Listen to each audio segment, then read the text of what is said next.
Todos conhecem a destreza narrativa de Luiz Guilherme Santos Neves, escritor e historiador com vários livros publicados, sobretudo através de sua obra O Capitão do Fim, narrada na primeira pessoa pelo próprio Vasco Fernandes Coutinho após a sua morte. Relatos póstumos, como se fosse um Brás Cubas capixaba, que flui levemente com a sua estrutura épica, ágil e ao mesmo tempo distanciada e elucidativa. Sem dúvida, trata-se de uma obra sensível, bem-humorada, dotada de rigor histórico e artístico e escrita num ritmo e numa linguagem acessível e atraente, possibilitando a um público amplo o contato lúdico com o nosso passado e com alguns dos protagonistas de nossa história. A moral hipócrita, a alegria, o descalabro na vida pública, os escândalos nossos de cada dia, a ganância, a visão distorcida e equivocada dos tais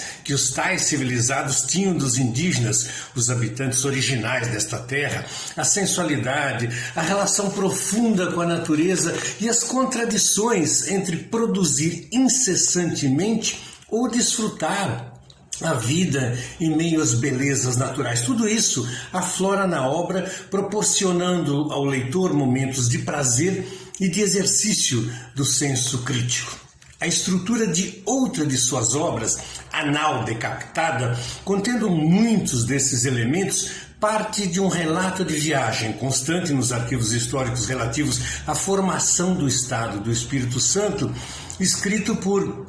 José Joaquim Machado de Oliveira em 1840, o então presidente da província, como era chamado na época, que relata as agruras sofridas durante a viagem em um brigue, um tipo de navio da época, do Rio de Janeiro ao Espírito Santo, onde foi impossibilitado de atracar por conta dos ventos e da incompetência dos marujos, indo parar lá no sul do Espírito Santo, na enseada de Piúma. Na ocasião, a embarcação perdeu a cabeça de proa, sendo, por assim dizer, decapitada nesta desventura. O narrador, o Major Marcelino, chamado para conduzir o ilustre personagem à capital da província, fazendo uso de uma tropa de cavalos, vai alinhavando em capítulos curtos a viagem por terra e os infortúnios causados ao presidente, culminando com o roubo do baú com toda a sua bagagem, incluindo livros raros, cometido pela tripulação do brigue, comandado pelo facínora Simão Bom Carneiro, e com a perseguição dos responsáveis. Nesta tentativa de encontrar e punir os culpados, o major visita Nova Almeida e São Mateus e tem contato com figuras humanas diversas, em sua maioria gananciosas, interesseiras e calculistas, em meio a uma natureza deslumbrante, povoada também por índios e negros, ambos considerados inferiores e indolentes e tratados com desprezo pelos portugueses.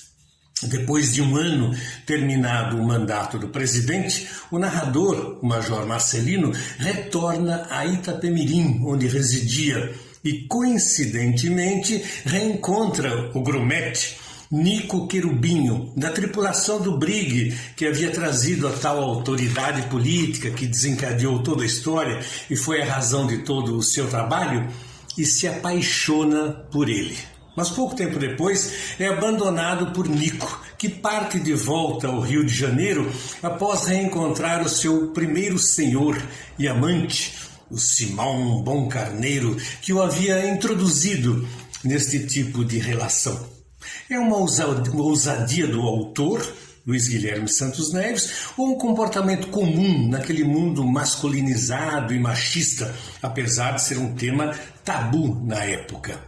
Enfim, é uma narrativa prazerosa que leva o leitor por regiões do Espírito Santo ainda em formação e o coloca em contato com tipos humanos que habitaram e lançaram as bases morais nesta nossa sociedade. Não deixe de ler, vale a pena.